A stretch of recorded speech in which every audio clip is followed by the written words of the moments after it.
I still listen to some of those songs like they came out, I do too. 10 minutes ago, even though they didn't. Yeah. So I wonder, like, I remember like being. I just like the idea of you turning on classic rock and Regulators from Warren G are gonna be on there.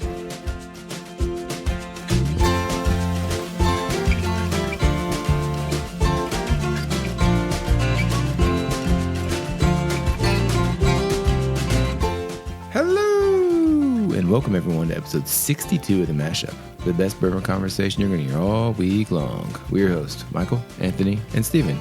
Hello, Steven. Oh, how are you doing? I'm doing pretty well. Yourself? Are you having a conversation with yourself over there? Well, I always start off with you. I figured I'll start off with someone else. Oh, nice. That's me. Well, I don't feel that bad. I like it. It's kind of nice. You have a conversation with yourself. I'm not worried about you at all. It's completely normal. Completely normal. That's what I tell myself. Yeah. So I had one of those weird moments that you're thinking, oh, geez, I'm getting old. Oh. Yeah. So just to put this in perspective for people, you have these milestones as you move on through life. Let's say maybe you graduate high school. You're like, oh, crap, the real world's ahead of me. Yeah. Or maybe you get your first real job after college. Yeah, not the McDonald's. Right. Yeah. Or maybe you hit 25, well, I got an insurance discount. Or maybe when you get married or when you have first kid. Oh, yeah, yeah. Well, something hit me that is making me feel old. Oh, no, I can't wait to hear this. So I go between the channels, between what I like to listen to and what I think the kids should listen to. Oh, okay. And so I do a lot of classic rock. Ah. And I'm starting to get a pickup on the classic rock that things of my youth are starting to go into classic rock. So what kind of bands are we talking about So, here? the standard, like, Journey, Foreigner, Rush, they're all kind of in the classic rock realm. Well, a couple years ago, Sweet Child of Mine kind of got in there. I'm like, well, that's late 80s, Yeah. That's fine. Driving home Easter Sunday from the family. This was almost back to back. They played a Bush song. Oh, no. And then they followed up with a Black Crowes song. Oh, no. Those are like early 90s. So that got me thinking. So I searched. I forgot what Bush song was. I searched Bush, and that was a 94 song. That was 8 years ago. Oh, God, please. Was it Machine Head? Was it like, God, Machine Head? I forgot what No, it wasn't that one. So Glycerine. It might have been one There of you go. Yeah. So Couldn't change if I wanted to. Okay. I just searched on Google top rock songs of 94, Okay. and then the top songs of 94. Oh, God. This is going to be a trip down memory lane. I might have to. So I'm not going to go through all these, but we'll go through like the top 10. Hard time containing myself here. Yeah, You better watch so- out and start saying along. And this is just a straight Google results search. So Well, if it's on Google, it's got to be correct, So right? I don't- That's how you do everything. Google. So I'm just going to read these. Okay. All right. These are 94 rock songs. Oh, gosh. Black Hole Sun, Yeah. Stay by Lisa Loeb, Interstate Love Song. Temple Pilots. Yep. Yeah. What's the Frequency, Kenneth by R.E.M. Oh, man. Michael Stipe. Zombie, Cranberries. When I Come Around, Green Day. That's a good one. I like that one a lot. Come Out and Play by Offspring. Such an underrated band. Basket Case, Green Day. More Green Day. Buddy Holly, Weezer. Oh. And Better Man by Pearl Jam. And so if you just want to quickly go through these, maybe some top other ones that might have been there that you're like, No Excuses by Alice in Chains. Oh, man. Oh, dude, this is just too much for me. I've had like a rush here. So you're saying we're old, but we're cool, though, because these are our songs, man. Closer by Nine Inch Nails. That's when Trent Reznor was really dark. Has he changed a lot? No, he's still pretty dark. Loser by Beck. That was a good one. Yep. Oh. So that was the rock songs from 94. And I think the 90s were interesting because that was kind of like, you kind of had the 70s getting near the end of their career that was probably still producing some music in the early 90s. Yeah. You had the, hair metal from the 80s to the grunge era to the rap transition to the, 2000s. So the 90s were a pretty, especially the early to mid 90s. All right. So these are amazing time. I mean, come on. It's not underrated. Okay. What do we got now? That's why, we say when I was in high school, that was the best music. back when I was in high school. Oh my gosh, yeah. You're gonna be saying that soon. I said that something to my kids the other day. I said, but when I was young, and I was like, oh my God. What do you mean when I was young? I'm still young. Now, top songs of 94. I Swear, All for One. Oh my God, I think I dedicated that to like a girl I liked in 6th grade or something. Stay by Lisa Loeb. She made two. Another Night by The Real McCoy. Oh, another night, another dream, but always you. Yeah. All right. Baby, I Love Your Way by Big Mountain. Oh, yeah, yeah. Always by Bon Jovi. It was Bon Jovi had gone soft by then. Yeah, that was probably that's what I was saying, probably the tail end of his career, really. Even though he's still around now. Was that I'll Be There For You? Which one was that? Always. Always. Oh, yeah. Okay, yeah. Then I'll Remember by Madonna. Regulators by Warren G. Oh, Nate Dogg. I'll Make Love to You by Boyz II Men. And rounding out top 10 is Fantastic Voyage by Coolio. Coolio. So some other, other ones to think, oh, goodness. Man, this is just, you're killing me right now. In a good way. I'm excited because I'm taking this trip mentally down memory lane. And I want to sing every single one of these songs that you're putting out there. Another one is Tootsie Roll by 69 Boys. Functified by Da Brat. Sabotage by Beastie Boys. Oh, I tried to recreate the Sabotage thing with my college buddies. Oh, gosh. Back with squirt guns, though. Like, we drive around it was like a part on campus where there's a quad, and we drive in the car and jump out with squirt guns, like blaring that music and like squirt people and run away. And it was pretty funny with mustaches and everything on, like sunglasses and just like the video. Yeah. So, how do you feel about this? Well, you're making me feel old. If this made you feel old, I'm starting to think now, like, I still listen to some of those songs like they came out, 10 minutes ago, even though they didn't. Yeah. So I wonder, like, I remember like being. I just like the idea of you turning on classic rock and Regulators from Warren G are gonna be on there. Are they gonna induct pop? Well, what's other sad too? Maybe think about that when you think about getting old. Like, a lot of the people on those lists, like you mentioned, Soundgarden. Chris Cornell's, of course, gone. Stone Temple Pilots, no more Scott Weiland. Like Nate Dogg is passed. I mean, there's so many people on that list that they shouldn't be that old. I know they probably passed before their time, but it's like maybe they can be posthumously inducted into Rock and Roll Hall of Fame. I hope you're listening, Cleveland. We need all those people in the Hall of Fame, regardless. So yeah, I had to bring that up tonight because it's just hit me driving home the other day. It's a good topic. And do your kids like any of those songs? Because I can get my daughter to listen to them. My son is like, this is stupid. But I haven't listened to Quad City DJ's old Space Jam song for the first movie. Everybody get up. He's listening to that nonstop now. Time to jam now. It's like, come on, man. No, they I think my son more than my oldest daughter, he'll sing the songs. Okay. But he's got a big mix.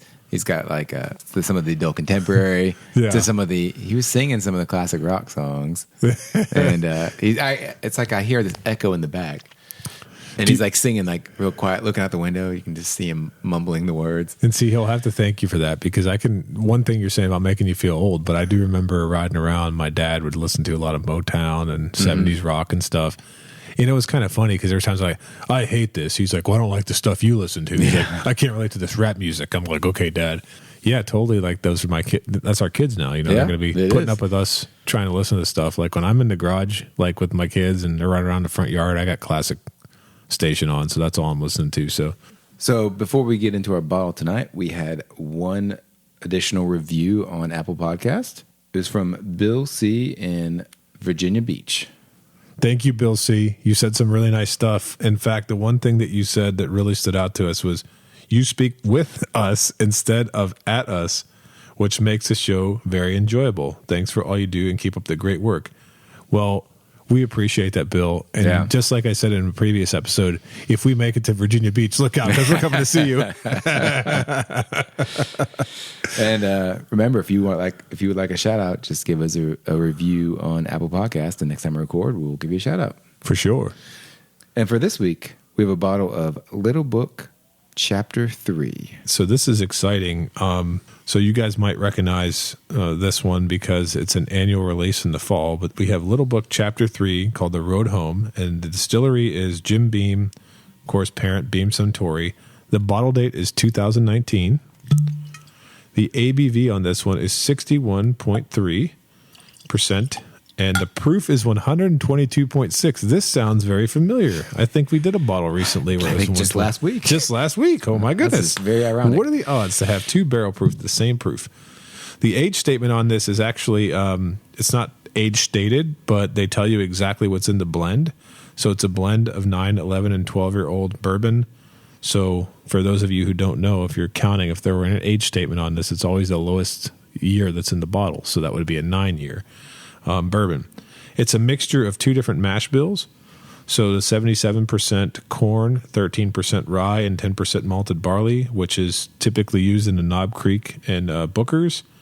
And then there's also the 63% corn, 27% rye, and 10% malted barley, which is typical of the Basil Hayden's / Old Granddad recipes that you see coming from Jim Beam.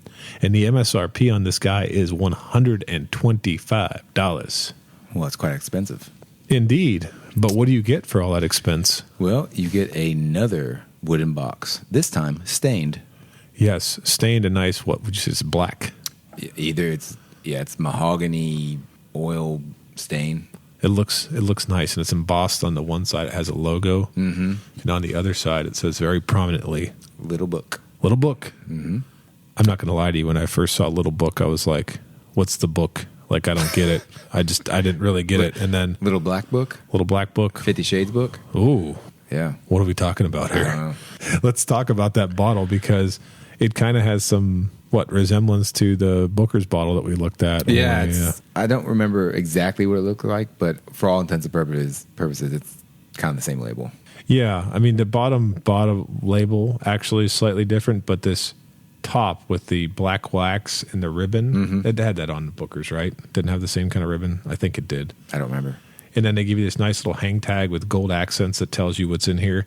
And I just want to mention this because when I went through the mash bills and stuff, I didn't tell you this, but it says this is a mixture of 9-year-old Basil Hayden's, 9-year Knob Creek, 11-year Booker's, and 12-year Baker's, which I think Baker's is always age stated at 7 years. So that's interesting. Wow. That's 12-year Baker's. Yeah. But and then cool. I also noticed something interesting on the front of this bottle.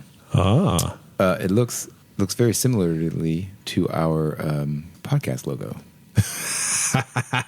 And this was not intentional. This was definitely not intentional. Because when we were doing that, we were going down one path and we quickly shifted to a different path. Yes. Just to make sure we didn't have any copyright infringements. Yes, 100%. And so we were not thinking of this bottle whatsoever when we did that. Do you think the person that helped us with the logo is secretly a Little Book fan? Because the seal that we have does look so much like the seal that they have in the bottle that's almost like it's crazy. You know what? Yeah. If Max in Romania is listening, huge shout out. Go Max. You're the man. And stop drinking so much Little Book. It's influencing the way that you do your graphic design. So let me ask you a question. This is because we like to talk about if a bottle catches your eye. And I think one of the biggest, I don't want to call it a mistake because Jim Beam people might nail me here. But if you walk into a store and saw this next to Booker's on the shelf in the box, would you even know there was two different bourbons sitting there? The Booker's box is a natural wood, isn't it? It is. It's definitely lighter, and there's some differences with the plastic window that you have on the front here. But if you're looking right on the shelf, you're only going to notice if you're up close. If you're far away, you're going to think, oh, they might have Booker's over there. You're probably not going to think Little Book off the bat. Me personally, it's very confusing, the two names. Yeah, it's a little bit too much book, but of course they're proud of this is all paying an homage to Booker Noe, who's, we haven't even talked at all yet. We'll talk here shortly about Freddie, but Freddie's Booker's grandson, and of course Fred Noe is Booker's son. Mm-hmm. And so a lot of the Bookers that you see naming, it comes from that long lineage of paying, respects to the man himself. To answer your question, I would say that, yes, it does catch your eye. It's in a wooden box. Right there, that's going to catch my eye. Yeah, I agree. And the other thing I'm going to say is, for whatever reason, when I look at this bottle, the way that the label is, they both have that sort of like cursive writing, but it's bigger on the Booker's bottle. And I like the way this one's sort of offset. So it's kind of a diagonal, the way the label is. I don't think I remember it being like that with Booker's. And so I think it kind of makes it almost look classier. No offense to those of you who might think Booker's is the greatest looking bottle in the world, but I think that somehow or another the Little Book like edges it by a little bit. I just think it looks more elegant and more nice and, I don't know, expensive and modern. That's what it reminds me of. I think the seal looks really nice on it. Kind of gives that, it's obviously 3D. It's on the bottle itself. So it kind of gives it this nice depth and different material look to it as well. Yeah, and just so you know, if you try really hard, you can wrench that seal right off the bottle. Just speaking from experience, I have this weird thing where I like to pull things off of bottles. So like Blue Run, the one with the butterfly on it. I have wrenched so many butterflies off the Blue Run, and I'm going to do something with those one day. I'm going to make like custom Blue Run merch. Not to get too far talking about them, but maybe I could wrench all these seals of wax off and make a custom Jim Beam apparel too. You can put them on your shoes. Getting a little bit off. That's right. Oh, I thought about that. I'm going to make some custom shoes using some of my bourbon paraphernalia. I could do that. That's totally something I could rock. We'll put it on our store. Yeah. Yeah. There you go. Well, should we go for our first notes? Sure. So this is a 2019. So this has obviously been open for a while. Yeah. I think I picked it up right there in the fall. This is lovely. Yeah. It didn't wait long to open it. I'll tell you that much. I mean, a huge amount of baking spice, butterscotch. Yeah. I mean, I feel like I'm getting famous for this one, but it's definitely got a heavy vanilla note too. But yeah, the butterscotch. It is a really strong vanilla. Yeah, but the butterscotch, like you said, that's the first thing that kind of hits your nose. Hits you right there. And it's and for 122, there is no ethanol. Yeah, you know how I think I actually said this during the Booker's episode. I said if you don't watch when you're nosing Bookers, you might burn something in your mouth, your nose. Yeah. This is the opposite. This is the opposite. It's almost this like is the new kid teaching the old dad what to do, right? That's right. Hey, teaching old dog new tricks? Yeah. I guess you really can't because he's making the Bookers over there, and then Freddie's over there doing the blending. So, this is really interesting because I mean I don't know. I guess maybe because of the older Bookers that may be in it because personally Basil Hayden is pretty boring. Yeah, the sniff, and so if that's mash bills in here, and we're getting these notes, it's quite a blend. But the one thing they don't tell you about though is Basil Hayden's always 80 proof, right? Right. This is all bottled at barrel strength. Oh, so I got to imagine whatever they're selecting to get to 122.6, you got to have stuff that's higher and stuff that's lower. But probably, nothing that's, I would imagine, lower or that much lower unless something's extremely high. Yeah, so that'd be breaking down the number too much. That's probably why it's smelling as lovely as it does. Getting more chocolate. I'm getting some of that barrel. I don't know if it's a light barrel char with it. Yeah, it's definitely an oaky charred smelling. I mean, I'm getting a little bit of tobacco too. It's just really, it just smells wonderful. I got that leather. Leather, get some leather. Yeah. I'm getting the tobacco leaves. I could smell it in the barn, like drying out. I got you. That's the smell I smell. That's accurate. I mean, this stuff is, I'm actually kind of shocked. I mean, talk later because it's been a while since I've had this one. Of course, it's been open for a while, and that's when we're selecting bottles for these episodes. I'm looking around the shelf and I'm like, man, haven't had this one in a while. I don't remember what it tastes like, and it looks like it'd be good to share. You know what? Let's just drink it. But while we're nosing, I wanted to quickly mention that Freddie Noe is the person who's responsible for what we're going to be drinking here tonight. Basically, for those of you guys who don't know, there's a little bit of information about Freddie on the bottle here. It nicely points out that he's an 8th generation Beam family member, and he's sort of like the heir apparent to his dad. And so even though I think he's in his 30s, if I'm not mistaken, he's doing some really interesting stuff. And this was actually, I think, the first thing that he did. Like, he did this to sort of pay respects to his grandfather. And actually, little book, a little bit about this series, debuted in 2017. Oh, wow. So that was when the first chapter, quote unquote, released. They're called each different chapter, and they all have their themes. And so I don't know the exact details of each of them, but I do know that the first one was regarded as one of the best. But then again, we'll see how that stacks up because I've tried batch 2, and I think I've also tried 4, and I've had 3. I've never had 1 and 5. But so Freddie getting in the mix here, blending stuff, which, we talked a lot about blending and how anybody could take single barrels of bourbon, but to be able to blend artfully and blend to taste is something that's really, underrated right now in bourbon. And so we'll see when we taste this one if it stacks up to this lovely nose we're getting. Yeah, it's kind of like when we visited Old Carter. Exactly. And they just blend. Yeah, and they do a nice job. Hell of a job. Yeah. I can't imagine what chapter 1 tastes, because I'm sure they have a lot of I'm sure they started off with a lot of good backstock to blend. So you said people say chapter 1's pretty good. I can imagine that it is. Yeah, I don't remember exactly what's in that one, but I just know that people weren't really sure what to expect because this is like the first time that Freddie's kind of putting himself out there with this special release, and it's going to be like during the fall release season. And so I remember the expectations weren't that it was going to be anything amazing. It was just the opposite. People actually flocked to buy it more so than they had with previous Beam special releases because it was really good. I wonder how they determine, like you said, like this book is going to be, maybe this flavor themed or these mash bill themes, or I guess maybe let's go by what barrels were good that year. I would think so, but man, as well as I do, they got so much stuff aging out there that it's kind of like, I mean, I can imagine Freddie's probably like a kid in a candy store.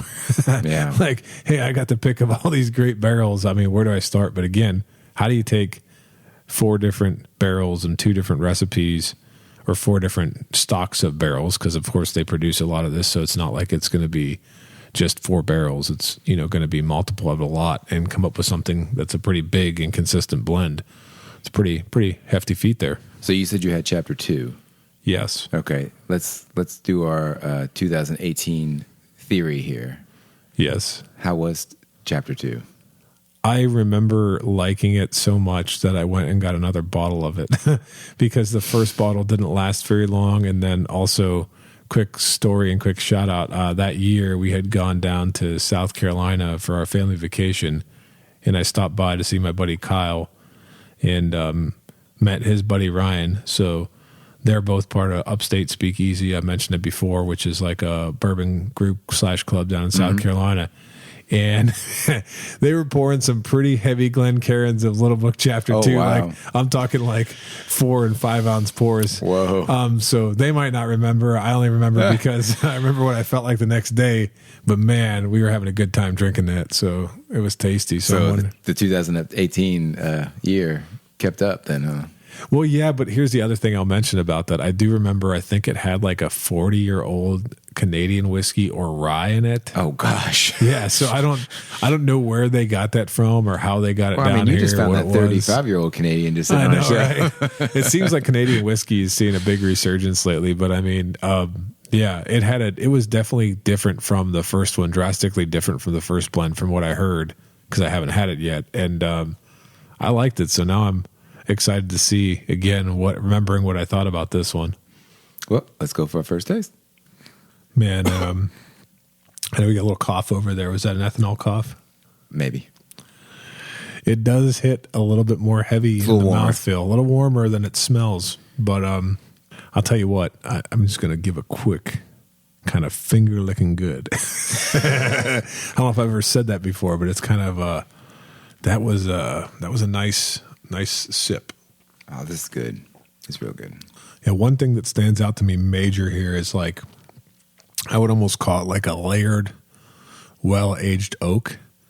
And so you are getting some sweet notes. I can't quite put my finger on them right now. But one thing I'm definitely getting the back palate is the rye spices coming out along with layered oak. And I would say that leather that you mentioned on the nose is pretty prominent on the palate, actually.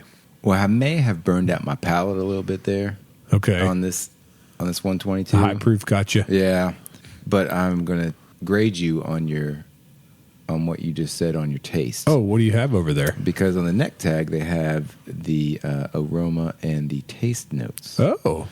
So I think you did pretty well on the taste notes. There's vanilla, char, and dried apricot with lingering oak. Oh, okay. Well, so dried apricot I didn't get. Did you get any fruit? That's funny is right in the beginning, for some reason I thought I had cherry for a moment in there. I could see that. There's definitely some fruit going on the front palate. And I thought maybe I was just crazy because I was getting so much. The nose was so like baking forward. Yeah, I think that's the spices. That baking spice is turning into rye spice on the back palate. Yeah. So, well, I think we did pretty well on the notes there on the tasting. Well, that's interesting because when I looked at this tag, I didn't even notice it had tasting notes on it. Yeah, so it's on the back side. Ah, well, there you go. I was looking only at the front, so I didn't see it. What about finish? It's long. Yeah, it's definitely a long finish. You're not going to be disappointed. It's enjoyable though. Yeah, like it's a nice. it's a firm hug, but not like overwhelming. Mm-hmm.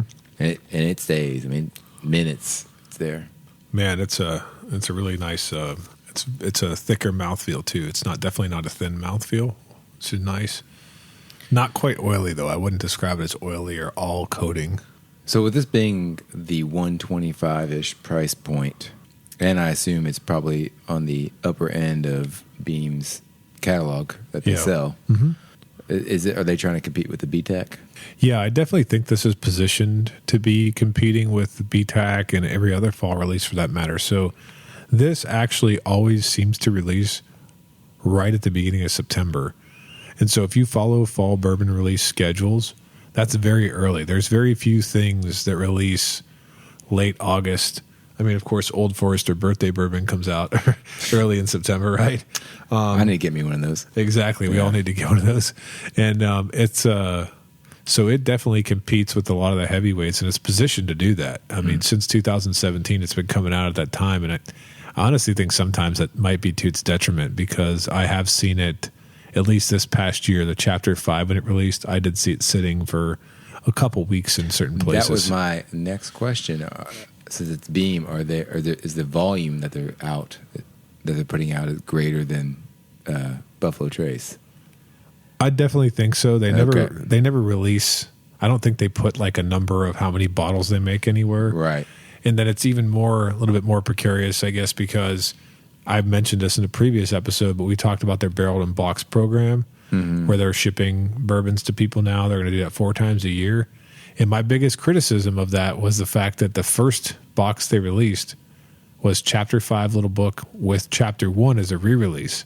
Yeah, I remember you telling me that. So for me, I was going to get it because I was like, oh man, there's no way I'm missing this. And then the next one that they released was like Knob Creek 15 and super excited. I think Basil Hayden something. Oh, like that's even more exciting. So I canceled, and now their summer release says 2 undisclosed whiskeys that are not going to be available everywhere. So they've got me on the hook again. I'm thinking about getting it, but then I'm like, what if I get it and it's like, little book chapters or something, and it's like a blend of all 5. I mean, that would be pretty cool, I think, if they did that. But I mean, so yes, they produce a lot of bottles. If they're able to pull and like re-release Chapter 1, 5 years after its first release, then they got to have a lot of stuff. No kidding. So this is actually something that I could actually get, maybe. Yeah, no, you could. Because my luck of getting a bottle sometimes is pretty low. Yeah, but I mean, as fall release, this one is definitely attainable, especially in Kentucky, because I feel like that they do take care of Kentucky, which is important. Yeah. Yeah. So, Anthony, would you pass, try, or buy on the Little Book Chapter 3?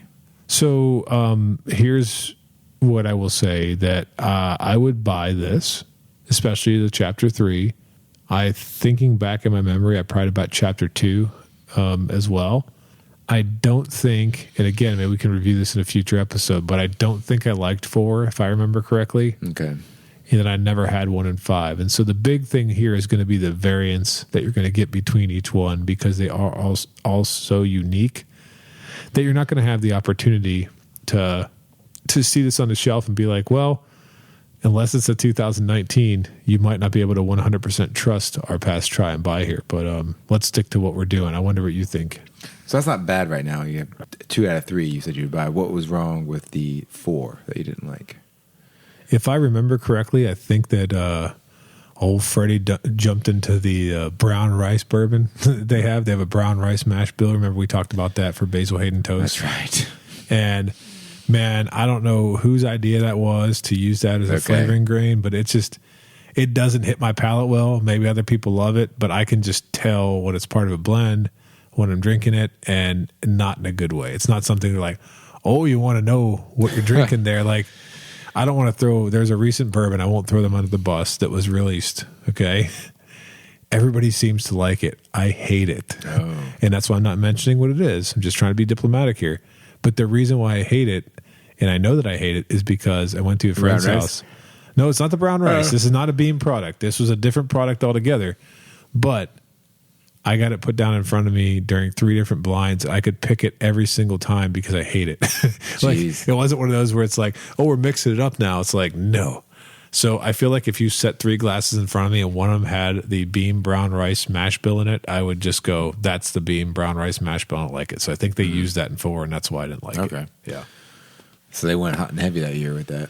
It's just part of the blend, and you can tell it's in there, and not my favorite. Well, as far as chapter 3 goes, I think I would buy this. This is up there with, some of the B tags as far as quality. Yeah, I agree with you. So I would have no problems, paying the $125. Yeah. To have a good bottle sitting back in the back of the collection to grab every once in a while. You brought up one of the best points when you compared it to something like BTAC. I know everybody wants to chase BTAC, but there are a lot of premium style whiskeys that you can taste that are more available. Yeah. And until you try them, you don't really know how they stack up. And so I have tried George T. Stagg enough. And when I say enough, not that I'm like a George T. Stagg snob, but like that was the thing I used to do when I first moved to Kentucky. If we're out to dinner, a nice dinner, and it's 2011, 2012, 13, 14, and George T. Stagg's on the menu for $10 or $15 for a pour, a 2-ounce pour. I can't imagine that. I'm drinking it, and I did that many times. And so I got a flavor for that. I have some bottles that we'll review eventually that I have stocked away.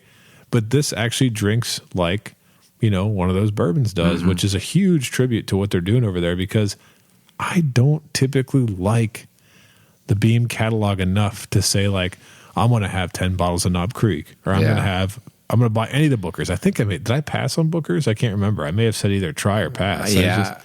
Too hot. Too much. I can't remember if I passed or tried that because of the heat. But this is a completely different animal. And I was kind of excited, given this is a Beam product, that they have large volume that they output, and that if this actually can sit on the shelves for a little bit, then, this is a great alternative. Yeah, absolutely. So one thing that's also enticing to me about Jim Beam is the whole story that they always sell about family, right? And how much family means to them. I don't feel like that's a fake thing. I feel like they're living it. And the reason why I know that is because of a recent story. Did you hear about the story back in, I think it was around November, involving the master distiller, Fred Noe? I have not. Okay. Well, so kind of interesting thing. Let me lead with this one. So I work at UK. I think people know that. If they don't know it, it's my employer. Oh, well.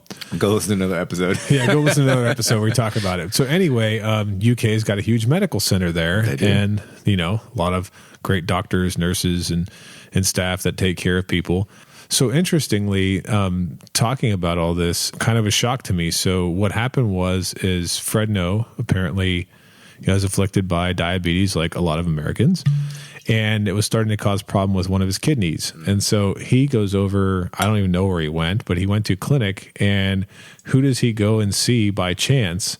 A guy by the name of Dr. Malay Shaw, who is a transplant surgeon at UK. And a big fan of the show. Now, hopefully a big fan of the show. I don't know that to be the case. He could have never listened to us. I don't know. So anyway, I do from time to time talk to Malay, and I was shocked because he's actually a bourbon lover, and it says that in a news article as well. And I knew that about him prior to that, of course. But so here we go. Where else in Kentucky can you find the fact that you have a world-renowned master distiller who's afflicted by this? His kidney going bad, and then he walks into a clinic and finds a person who's going to help eventually transplant a kidney for him that ends up being a bourbon lover. And even more cool than that is the fact that who did he get the kidney from? Do you know who he got the kidney from? Who? Her last name is escaping me right now, but it's a plant worker. Has worked for Jim Beam for 25 years, a plant manager. Deanne. No kidding. So yeah, when she heard that he needed a kidney, she came forward immediately, ended up being a match. And then of course, Dr. Shaw goes over and works his magic. And now Fred Noe has a new kidney, and hopefully can be living quite a longer life and, continue to make great bourbon. So how about that? That whole story was the perfect example of the circle of life. I know, right? It's crazy. But I think the reason why I wanted to bring it up is because not just because it involves someone that I happen to know who I'm friendly with. It's great because I think that thing I talked about, the orientation that Beam sort of has toward family, is not a fake thing. I can tell you right now, I've worked in many different companies, and I don't know that in some other companies you're going to see workers coming forward to offer kidneys for anybody under any circumstances. That was tremendous that she did that for for Fred, and then of course that the ultimate plot twist is that the transplant surgeon is being a bourbon lover. So, and with that, thanks for listening to this week's edition. Please like and follow us on Facebook, Instagram, and Twitter at The Mashup KY. Also, let us know your thoughts on Spot on the comment section. Until next time, keep it neat.